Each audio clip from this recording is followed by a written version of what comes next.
Telugu digital media network లో political కేటగిరీలో number 1 కేవలం 72 గంటల్లో 1,50,00,000 వ్యూస్ పైగా పాపులర్ టీవీ నెట్వర్క్. ఏపీలో మరో 3 నెలల్లో ఎన్నికల సంరంభం ప్రారంభం కానుంది. టీడీపీ ఒంటరిగా వచ్చినా, టీడీపీ ప్లస్ జనసేన వచ్చినా, TDP plus Janasena plus BJP వచ్చినా గెలిచేది మళ్లీ జగనే అని సర్వేలు చెబుతున్నాయి. తాజాగా మరో సర్వే ఏపీలో జగన్ ప్రపంచం గ్యారంటీ అంటోంది. పబ్లిక్ ఒపీనియన్ సర్వే పేరుతో ఒక సర్వే ఫలితాలు హల్చల్ చేస్తున్నాయి. ఏపీలో రాబోయే ఎన్నికల్లో ఎవరికి అధికారం దక్కుతుంది అనేది చర్చనీయాంశంగా మారింది. 2024 ఎన్నికలలో అధికార వైసీపీదే మళ్లీ అధికారం అని జన్మత్ పోల్ సంస్థ ఇప్పటికే సర్వే ఫలితాలు వెల్లడించింది. 175 స్థానాలకు 175 స్థానాలు సాధించాలని జగన్ బిగ్ టార్గెట్ పెట్టుకున్నారు.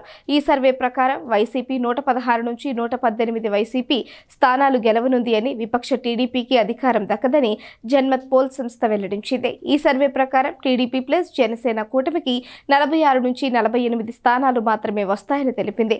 ఈ సర్వే సంస్థ చెప్పినట్టుగానే తెలంగాణ ఫలితాలు కూడా వచ్చాయి. దీన్ని బట్టి చూస్తే రానున్న 2024లో జగనే సీఎం అని తెలుస్తోంది. తాజాగా ఏపీ ఎన్నికల్లో పబ్లిక్ ఒపీనియన్ సర్వే నిర్వహించింది. డిసెంబర్లో 3 లక్షల మంది శాంపిల్స్ ఆధారంగా సర్వే ఫలితాలను విశ్లేషించింది.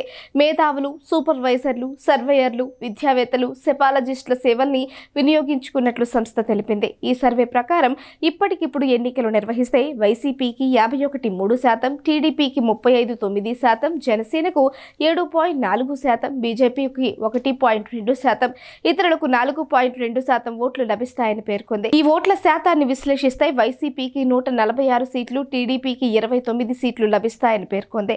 గతంలో 2019లో వైసీపీకి 151 సీట్లు రాగా ఈసారి 5 సీట్లు తగ్గుతున్నాయి. అటు టీడీపీకి 2019లో 23 సీట్లే రాగా ఇప్పుడు కేవలం 6 సీట్లు మాత్రం పెరుగుతాయని పేర్కొంది.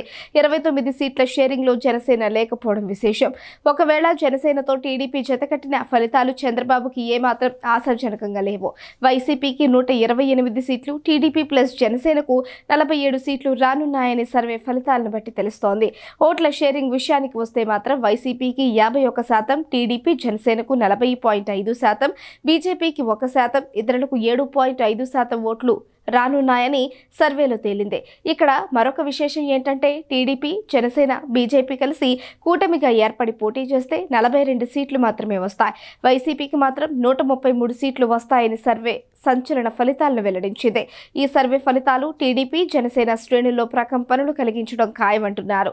తెలంగాణ ఎన్నికల్లో కాంగ్రెస్ పార్టీకి అధికారం దక్కుతుందని జన్మత్ పోల్ సంస్థ తెలిపింది. ఆ సంస్థ తెలంగాణ అసెంబ్లీ ఎన్నికల్లో కాంగ్రెస్ పార్టీకి 61 నుంచి 63 స్థానాలు వస్తాయని పేర్కొనగా 100కి 100 సర్వే నిజమైంది. అంతేకాదు, సంస్థ తెలిపిన విధంగా 64 స్థానాలు కాంగ్రెస్ గెలుచుకోగా దాని మిత్రపక్షం సిపిఐ 1 స్థానాన్ని గెలుచుకుంది.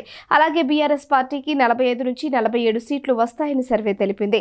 అయితే వాస్తవానికి ఫలితాల్లో బీఆర్ఎస్ పార్టీ 39 స్థానాలు గెలిచిన సంగతి తెలిసిందే. ఇక మజ్లిస్ పార్టీకి 6 నుంచి 7 సీట్లు వస్తాయని తెలిపింది. ఇతరులు 1 లేదా 2 వస్తారని పేర్కొంది. ఇక బీజేపీ విషయానికి వస్తే జన్మత్ పోల్స్ అంచనా ప్రకారం 4 నుంచి 5 సీట్లు వస్తాయని సర్వేలో తెలపగా వాస్తవంగా పార్టీకి 8 సీట్లు వచ్చిన సంగతి తెలిసిందే. దీన్ని బట్టి చూస్తే ఏపీలో వెల్లడవుతున్న సర్వే ఫలితాలు కూడా ఆయా సంస్థల విశ్వసనీయతకు నిదర్శనంగా నిలుస్తాయని రాజకీయ విశ్లేషకులు పేర్కొంటున్నారు.